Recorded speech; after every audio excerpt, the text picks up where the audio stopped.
Hi, and thank you for visiting SallyHughesBeauty.com. I'm in the bathroom again today, and I'm so excited about this one because I'm in Mary Greenwell's bathroom. So Mary Greenwell is one of the world's most famous makeup artists, has been around for a very long time doing the most amazing work, and we're here in her London apartment and hopefully going to find out more. Hello. Hello. It's lovely to be with you. Yes, it's so lovely to be here. Already I'm just sort of clucking to see what's in here because it's sort of product porn in here. But I want to start off by talking to you about your work, because for those who aren't in the industry, perhaps they will know you more for your perfume than they know you for your makeup work. However, you have been around for a really long time and done lots and lots and lots of things. And what struck me about you was when I was sort of coming through and wanting to be a journalist, I was an assistant makeup artist for a couple of years to a makeup artist in the 80s called Lynn Easton, who's no longer with us. And she, at the time, the job of makeup artist didn't really exist as it does now. There was you, there was her, there was sort of Sharon Ive, there were a handful of people doing the job. So how did you even think of becoming a makeup artist? Because it didn't resemble the job it does now in any way. Well, how many hours do we have? But it's a long story. I was living in Los Angeles at the time and working behind the bar in Joanna's. I will give you the short edited version, I promise you. Working behind the bar in Joanna's. No, working on the door in Joanna's because I couldn't take orders and spilling food, and so they put me on the door. And my lovely boyfriend at the time was opening up the Fiorucci concession in Los Angeles. Franchise, and he said, one Sunday lunchtime when I was actually on the door and he was eating lunch there, and he said, "Wow, why didn't we think of you before? Why don't you do you want to represent the makeup counter?" So I went like, look at this face. This face has never worn makeup in its life. I was really, I was now about 24, 25, something like that. And never worn makeup, complete hippie, and that's why I was living in LA. Very grand hippie, I have to say, definitely that, but still, seeing people like Paul Newman every day and having a wonderful time, just really used to the whole celebrity world and having really so beautiful. Yeah, it was so beautiful. Yeah, most but also, man. Do you know what? He is the most beautiful man in the world, but much shorter than you would imagine. Oh. So that was when I first met him. I thought, oh, you're a short man. But never mind. I like a short man, Mary. So you're not going to be. No, so do I. By the way, two of my big loves have been shorter than me, so I love a short man. Yeah. Anyway, so we flew. So this is the truthful version as well, the unedited version, shortened but not edited. So he flew me to New York, where I worked with this wonderful makeup artist called Ilana Harkavi, who owns Il Maquillage, which was still the only makeup artist line at the time. Yes. Absolutely, it was the first one. In fact, she was an enormous inspiration behind NARS. Yes. We both used to use her products all the time. And we told her I'd done Bieber makeup in London, which was complete rubbish. The only I got to Bieber makeup in London was actually working in the Boots department for 1 month at Christmas, right? The makeup kind of was like there, and here I'm on the Boots department. So anyway, but she was amazing and wonderful and terribly kind. She took me down to a little makeup studio, which was half the size of my bathroom, where everything was spread out in this huge, great big mirror. We're talking about mid-70s, how long I've been in the industry, okay? And I did my face a la David Bowie, absolute kind of glam rock. And I remember looking at myself in the mirror going, I look absolutely extraordinary, I look amazing, I've never looked like this before. Didn't recognise myself at all, thought this is amazing. Came back up, went to, got on with my month of being in New York City, had the fabulous time working behind the counter, loving it, flogging makeup.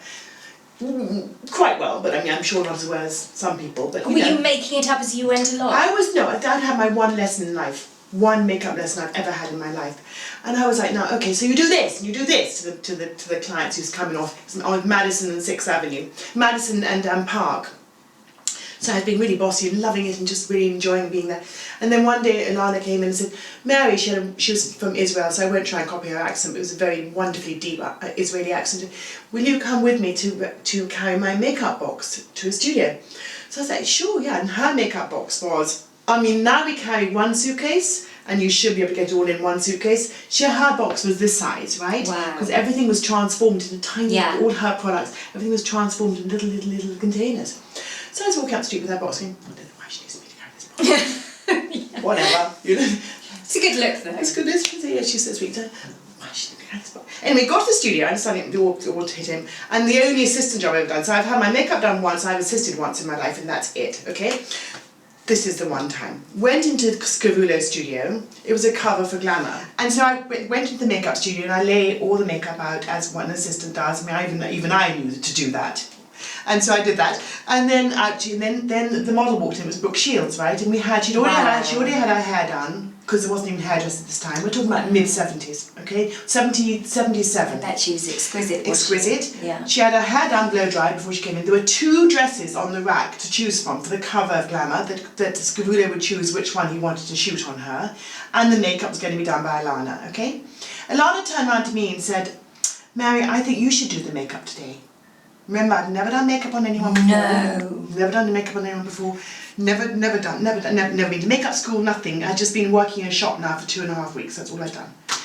And so I gulped, felt sick. Brooke was very young and beautiful, so I just went into the makeup room with Brooke and said, Mary, you've just got to do this. I mean, you cannot let yourself down. She thinks you did Beamer makeup in London. Just get it together. Just do it. Just do it. So I sat with Brooke and I put on everything. What I did was I interpreted everything that Alana had put on me on a much, much younger face, and much less of it, because Alana really went for it on me. And came out an hour later and said to Scavullo and Alana, she's ready. And they went, well, great, bring her out. So I thought, oh so I my said to Brooke, God. Brooke, can you come out and show them? And so Brooke came out and stood in front of them as I was standing beside her, and they went, beautiful, lovely, thank you, Mary. And the school went, fine, get her dress, please. And I was like, oh my God, and I went to the makeup room and burst into tears, because I passed this incredible test of like doing makeup on someone. You know, I mean, I didn't let myself down, and my heart was in my throat, and I went to the room and I just burst into tears. Okay, we can basically cut now. This is the best anecdote in the world. It's the end of the video. Isn't that great? Amazing. Isn't that amazing? So that's how. So then I went back to LA. So now you're a makeup artist. So then I went back to LA. Worked in the shop, right? Worked in the shop behind in Fiorucci. Had the best time. Madly in love with this guy. Having the most amazing time. It was disco. It was all, you know, Fiorucci, whatever. All their songs, Sister Sledge, all of that. And had the best time. Then I came back to London, and I thought, you know, with this wild confidence, I yeah, sure. Got something to do, cover do of something. You know. Well, you know, but it didn't. See, the reason why she gave me the cover of Glamour is because it didn't matter in those days. Yeah. You know, makeup artists, you know, makeup by, couldn't have mattered less. So she still would have been credited to her, but I mean, thank you for having faith that I could do a good a job as she could. But it wouldn't have mattered. It was like so unimportant. Now, you know, it'd be like, those decisions are huge, yeah. So I came back to LA and then came back to London and realised that if I went into makeup, I would be giving up quite a big chunk of my life, like travelling all the time, bang. And took a couple of years to kind of think, well, do I really want to do this job? Because I just realised I was going to be missing out on other things. Like, for example, you know, I don't have the child I would love to have. You know, I have had the most amazing boyfriends, you know, but in fact I don't have the husband whose shoulder I can cry on, you know, because I've kind of let all that side of my life slip a bit. So anyway, then I thought, So I joined when Melissa Richardson opened up Take Two. She was one of my oldest friends. So in 1982, I joined Take Two, and when they first opened, and my career sort of started then. And then I met... so at this point you still had your one lesson? But I never had any more than one lesson. So you've still had your one going to work on a counter lesson and a Glamour cover? Yeah, but the Glamour cover I didn't even bother to credit as my own. I mean, sure. I have no idea what it is, you know what I mean? Sure, but this is your only experience thus far? Yeah. Amazing, yeah. Okay. So, I mean, Melissa called me up and said, Darling, I hear you know how to do makeup. I went, yeah. Well, I'm just starting a model agency. I'd like you to do test shots for girls, is what people do when you're starting out. I said, okay. She said, well, I'll do a deal with you. I'll do your test shots for you, girl, and you get me work. You see if you can get me work. You know, well, let's start a team. No problem, great. So I joined Take Two when the agency was just starting out, and they were divine and wonderful. So I then started practicing makeup with photographers for the first time, and you know, working with these up and coming young photographers. Andy McPherson being a big one, now lives in LA doing celebrity after celebrity, you know, for example. But these young photographers, you know, it was great, it was really fun. And and started getting, quote unquote, my book together, right? And then about a year later, I went to join another now serious hair and makeup agency. Thought, okay, I'll do that. So then went there, and then I was blessed to be introduced to Pamela Hansen, who was divine, and said, you should really come to Paris. You work every day. So I was like, really? I mean, okay. I hadn't, now I wasn't yet quite. So I went to Paris. It was the most incredible day. Actually, it was in April in 1984. I mean, either people will hate this or love this. I think it's fantastic. I went to Margaret Thatcher in the morning and went to Paris in the afternoon, right? So you were making up Margaret Thatcher? No, yeah, I was making up Margaret Thatcher in the morning and going to Paris in the afternoon to change my entire life as a makeup artist. Now I've become a makeup artist, a big thing. So this was before they had gates at the bottom of 10 Downing Street, right? So I drove my little funky little car, because I had, no money at this point, drove my car and went, hello! The police said, hello, clipboard. Name please, Mary Greenwell. Mary Greenwell, Mary Greenwell.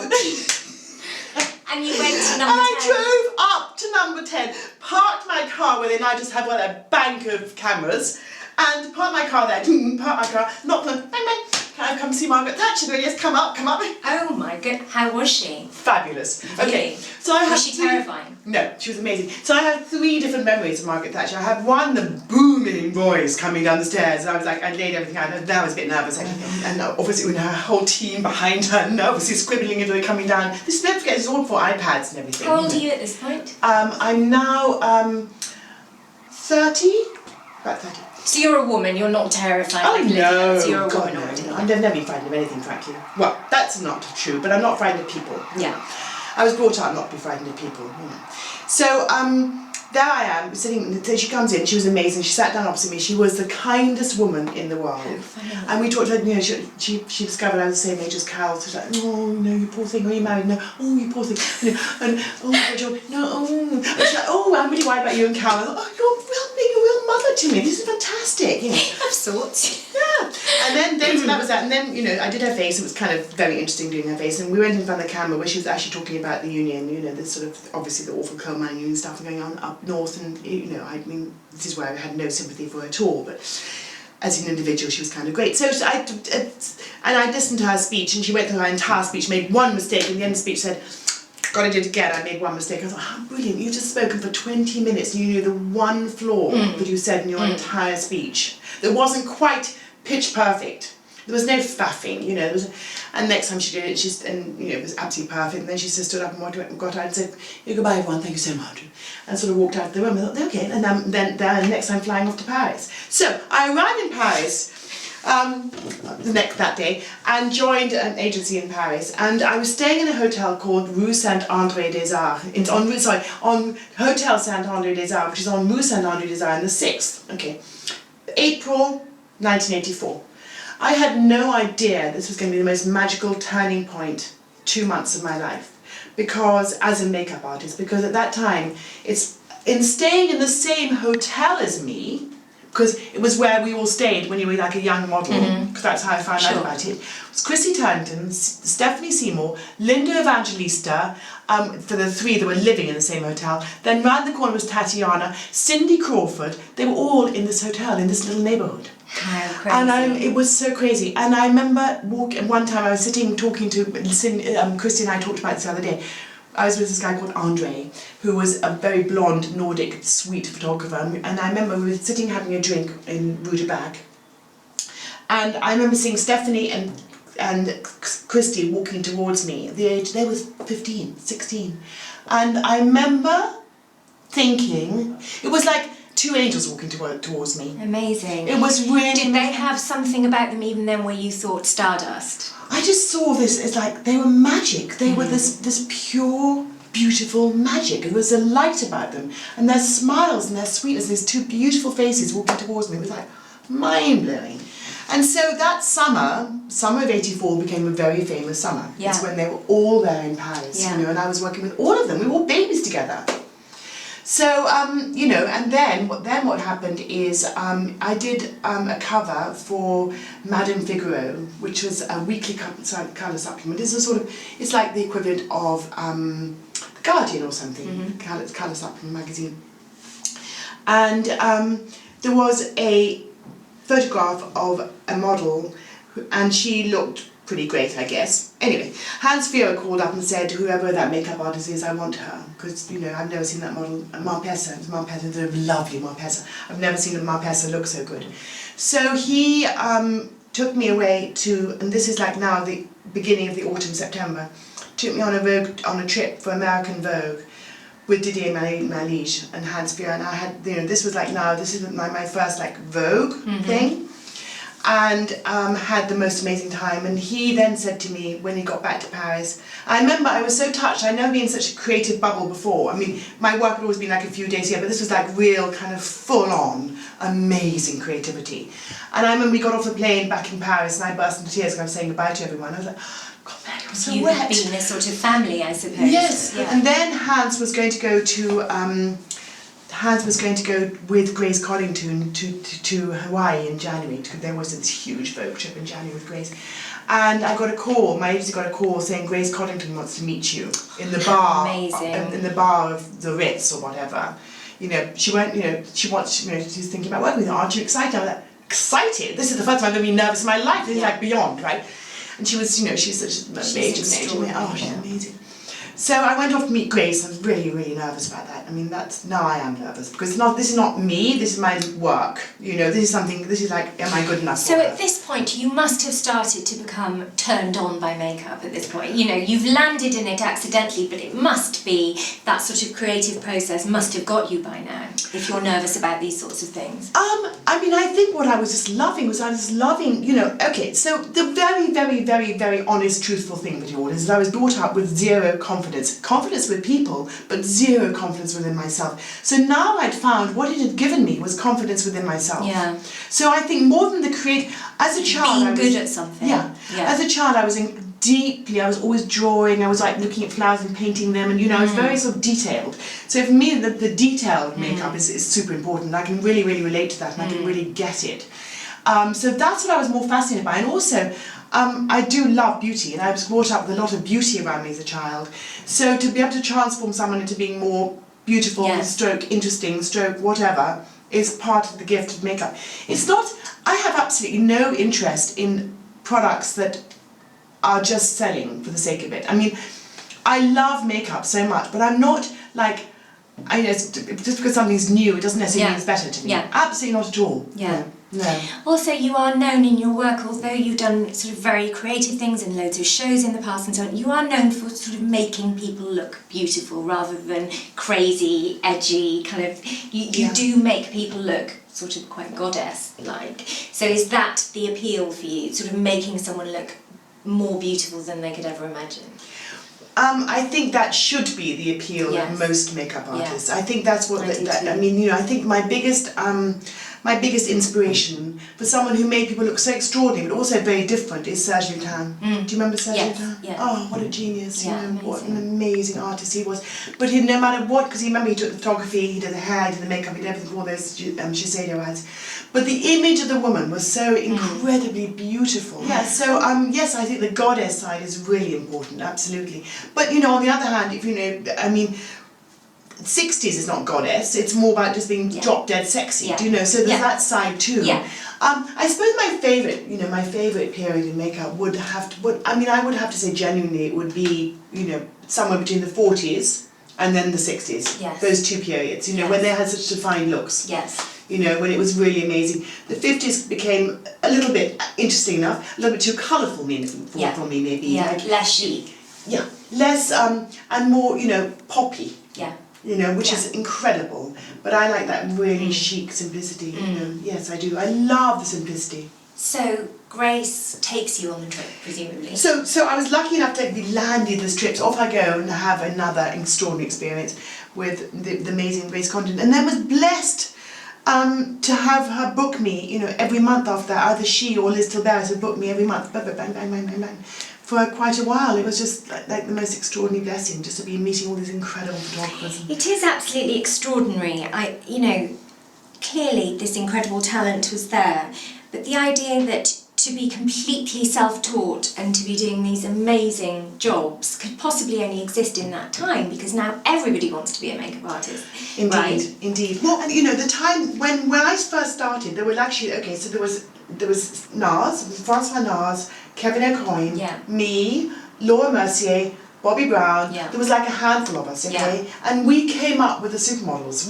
So that's why we became famous, if you like, because we were flying with them. We would go, we'd go to Paris, Milan, New York, Tokyo, with them. We just were constantly going round and round and round together. I think you more than anyone, and Kevin O'Connor as well, are so associated with the supermodels for me. I imagine those images, I picture those images, and it's sort of, the supermodels, Mary Greenwell, Sam McKnight, Peter Lindbergh or Herb Ritz, and I absolutely associate you with that look. That must have been an extraordinary time, because everyone was looking at your work all the time. It was so much fun. And then the hairdressers, of course, the lovely Sam, Orbe, Didier, Julien Dice, who was a couple of others. I think my longest relationship in the world of fashion is on a hair level is with Sam. Yes.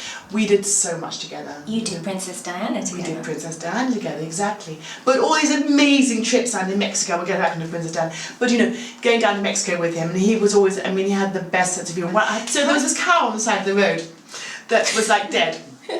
Okay, this is going down to Mexico. This is with Cabo San Lucas before it became really, really, really posh and grand. And then grand, it was one hotel, we used to stay there every year. There was a cow on the side of the road, a great big fat cow. And as you know, when you die, your organs get bigger and bigger, your stomach gets bigger and fatter and fatter. So every day we passed and the cow was getting bigger and bigger and bigger. It's really weird. And then one day, you're going to cut this out, but I think it's really funny. Anyway, so you had to be there. So one day we went by and the cow was on fire. And Sam went, we're in our, trailer, right? No, not in a trailer, we're in our van or whatever, we're in Mexico. And Sam goes, we're all the crew's in the car. And Sam goes, Mama, the cow, she is burning. And I promise you, we were like, because we were all like, the cow's burning.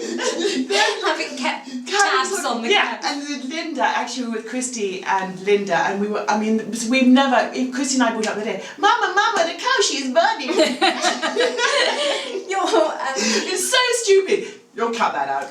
Your relationship with Sam McKnight has been so enduring. I often can't imagine one without the other, because you've been responsible together for so many sort of iconic images, the supermodels and Princess Diana and so on. Is that sort of relationship important and grounding in this industry, that you have that meeting of minds with somebody that you work with?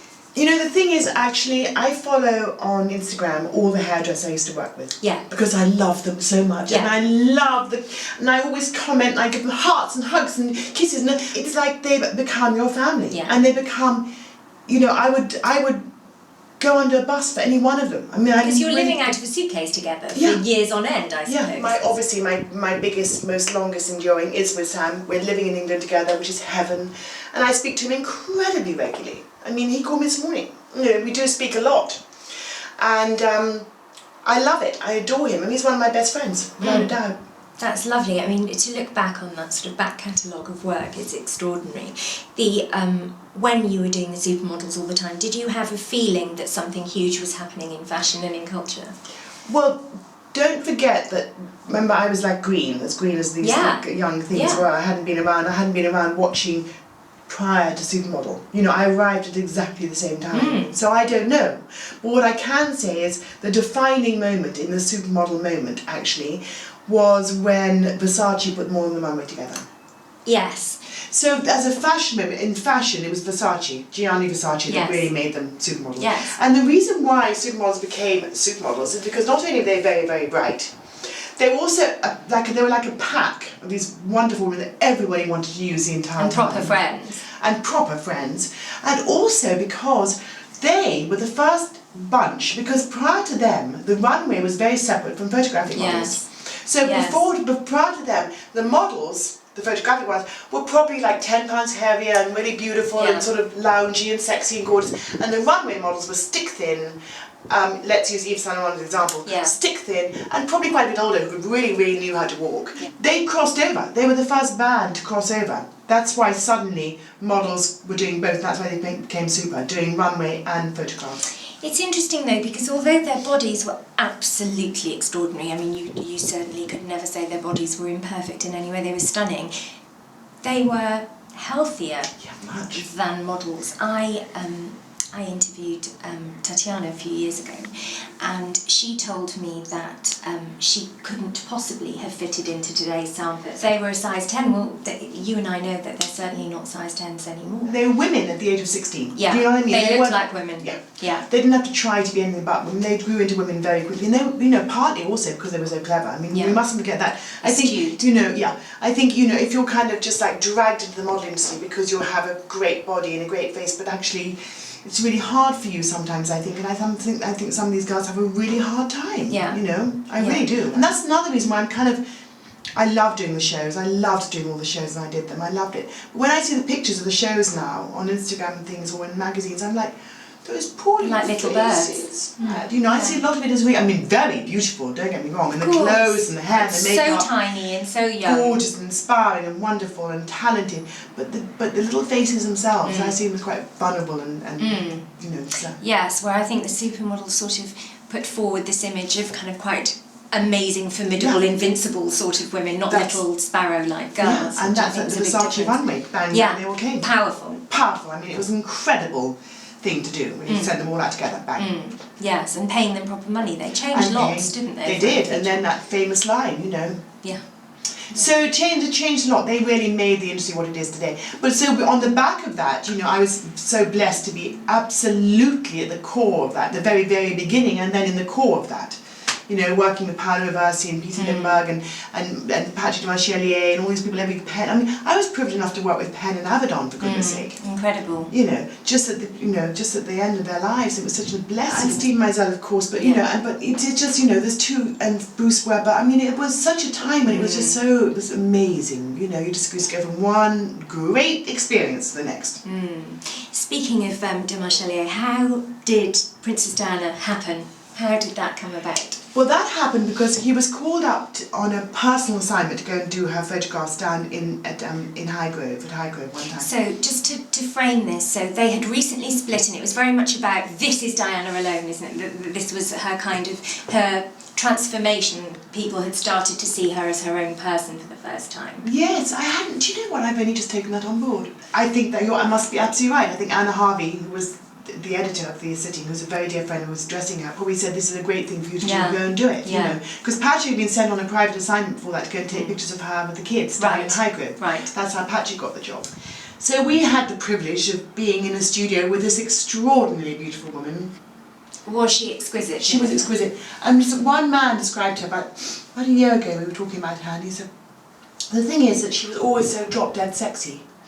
And there was something about her long limbs, her amazing, like, long body, long limbs. It was just, men would just melt. Literally melt. Something a little bit, and I mean this as a sincere compliment, a little bit mucky. You know, she had a little bit of sass about her, flirty sort of sass. Not too proper and prim. Yeah, she did, but she was also very shy. You know, so... I mean, it was the first time, I guess it happens with not many women, okay, but it probably happened with Marilyn Monroe, it probably happened with a few women. But I remember one time sitting around having lunch with her at Kensington Palace. Excuse me. As you do. That's what it does. And and Sam wasn't there. I think I just got to do her makeup in the morning, because sometimes she would just call me up and say, can you come be with me today, or whatever, which is so sweet. So I was sitting with her, and I remember all the men in the room, we were all eating, and it wasn't out of mere etiquette, but she started, you know, we were talking, and she started to say something, and all the men in the room went, it was like, they were just found her irresistible. The moment she started to talk, they were there with her, you know, they wanted to hear what she had to say, because she was, something about her was just irresistible. And she was so nice. A privilege, though, to be able to look back and know that you were a part of... I mean, truly, people use the word icon a lot, but truly, genuinely, she was an icon. So to have worked on an icon, and Margaret Thatcher's an icon too, I think, to have worked on icons like that in the supermodel, there aren't many people who could say that. Oh, someone said the other day, is there anyone you would like to work with you haven't worked on yet? And I had to rattle my little tiny brain, and it didn't take long to rattle actually, and I said the only person I would die to work with is Michelle Obama. She's I love amazing. to do her She's face. really beautiful too. She's so iconic. She's so beautiful. So she's the person you'd most like to work with. So nowadays you work with Kate Blanchett a lot. Yes. Obviously someone who's so famous for her incredible face. Are you still, at this point in your career, able to be slightly struck dumb by a face? Can you? Totally. Yeah. The first time that ever happened, I remember I was with, it's actually with Christy, who we talked about as being such an outstanding beauty. You know, I had Christy's face in my hand, literally in my hand. And her eyes were closed, so I was doing eye makeup. And I had my hand under her chin, holding her face still. And I remember she had her eyes closed, and for about 5 seconds, I was completely awestruck. I was looking at the same face and how beautiful it was. Just awestruck. I still have that. I have that with Kate. I'm just mesmerised by her beauty, mesmerised by it. I mean, you know, the thing is, I think the most, it's funny, I put out a picture on Instagram yesterday of the alternative Vogue cover, the white one cover, the 100th anniversary cover, do you remember this? Yes. And it has all the supermodels on it, and someone asked me the question, where is Kate? So I wrote back and said, Moss. I said, well, she would have been 18 at the time and hadn't put her years in yet. These girls on the cover were totally established and done their time. Yes, for sure. And it was like, and she wrote back, thank you, Mary, because Kate for me is the only one, really, to be, and Giselle, are really the only two that have become as super as there's Kate Moss and Giselle Bundchen, that's it, you know? Yes, that they can be put in the same. Probably that's it. Those two are the icons, the sort of icons of modern modelling. I suppose Helena Christensen came a little bit after the Supers, but was roughly the same era. Was roughly the same. I mean, we can, yes. I suppose everything's about Cara Delevingne at the moment, so I suppose, but that's a different sort of fame, I think. It's very much young people worship her like a pop star. But she's not still, but she hasn't got the timing yet. She's not, you know, that's the thing. I mean, I adore her, but I feel like someone who's put in the time who's like totally established. Yeah. Do you, when you work with Kate Blanchett, do you feel very sort of lucky to work on such lovely faces still? Does it still excite you, being able to do that kind of creation? Absolutely, totally. I mean, I love her. And, you know, I would dare to say that she's a really delicious friend. I love her. And so, yeah, I mean, I think that I feel terribly blessed with the people I work with. Your work has become very client-focused now, hasn't it? In that you're a regular makeup artist to some special people and not doing crazy sort of show circuits so much anymore. Because you're kind of editorial and you're special people. Does that pattern of life suit you better now? Yes, but it doesn't mean I'm not on as many planes. Yeah. You know, it's still. I mean, I was in, you know, I was in Berlin Film Festival with Uma, who's like one of my dearest friends as well. And you know, you're still travelling all the time. It just means that I'm not travelling. You go where they go, I guess. Yeah, when I go where I'm called. You know, like one does when you're going off to do a shooting wherever. I think it means that you know, I don't know what it really means. It just means that I'm not standing on a beach with a brush in my hand. Yeah. But it's just a sort of different focus, really. I really miss those days sometimes of the fashion shoots. I loved it. I love it. And I sometimes kind of go up to journalists and say, you know, fashion styles, why don't you ever work with me anymore? You know, because sometimes I think I'm really good at it still. You know, in fact, I know I am. But, you know, actually, I love the work I do, and I love being in studios with I'm working with this wonderful young photographer tomorrow, who is divine, and I love him. And with actually the transsexual model, she's called Carmen Carrera. Oh yes. I work with her tomorrow. That's How exciting. fabulous is that? You see, so you know, I get to do sort of really more, you know, intriguing people. You know what I mean? More sort of slightly edgy, not just a little face. Yes. One of the things about you that it's not just that you've left this sort of amazing legacy in the form of a body of work and beautiful photographs and shows and so on. You're quite well known for leaving a legacy in the industry in that all your assistants, you had Lisa Eldridge, you had Charlotte Tilbury, you had Gemma Kidd, you had Tom Peugeot. Yes. Anyone else? Diane Kendall. Good grief. I mean, no, it's almost like they all come out. The only person I can't take the honour of saying I wish I could, because I think she's so wonderful. I would love to say that Pat McGrath says to me, but she's she's amazing. She's amazing. Yeah. So that's the only one I can actually say has never really assisted me, I think. The rest have. But that's darling. That's just a sign of my age, you know. No, I disagree. You must have seen something in those women and men. Yeah. You must. What do you spot? Do you spot the ambition? Do you spot the talent, the creativity? What is it? why have you taken those people on? Because they're all lovely and wonderful and kind. At the time, Yeah. I didn't really see much talent, and they didn't have me talented. Yeah. They were my assistants. Do you Yeah. see? Yeah. So I would go like, yeah, but you know, my assistants, all they have to do is please me. Yeah. You know, and pick up a brush and do what I tell them to do and just do it well. Yeah. But you know, Work hard, I guess. and work hard. But it's not about their talent. It was about whether they could just fulfill something for Yeah. me. Yeah. So maybe, you know, if they put on line and straight, that's all I wanted. Do Yeah. you see? I don't care if they wanted to flick that flick at the end, where I didn't want the flick at the end, get that flick away, you know. So, Yeah. you know. And now look how it's turned out for those I people. Do you know. feel proud? I am unbelievably proud. I mean, I'm kind of in awe, you know, Gemma, I'm godmother to her, She's one of her lovely, children, yeah. she's an amazing friend. But I mean, the person who I'm just in awe of is Charlotte. I'm in awe of her. She's done extremely well. I'm in love with her, I'm in awe of her, and, you know, if only I could have half, you know, she has more energy in her little finger than I do my entire body, you know, she's just mind-blowing. But she will say about you that she owes a great deal to you. I must say, it's very sort of gracious and lovely to see a woman just being really happy for the women who've gone on and done great things under her sort of tutelage. That's important, right? Well, I'm so happy for them. I mean, you know, it's not like I can be everywhere. Yeah. So it might as well be people I know. Yeah. I love that. I mean, it's great. You know, it's absolutely great. You know, and I just, you know, this industry is it's a very competitive industry. Yeah. And it can be extremely unkind, and it is very competitive. And in the end, everyone wants to do the same jobs, but you know, you can't be doing the same jobs, and you know, you develop your careers in different ways and whatever, and in the end, you just want everyone to be having fun and working hard, and just be kind, everybody, just be kind, be kind. That's the big message, be kind.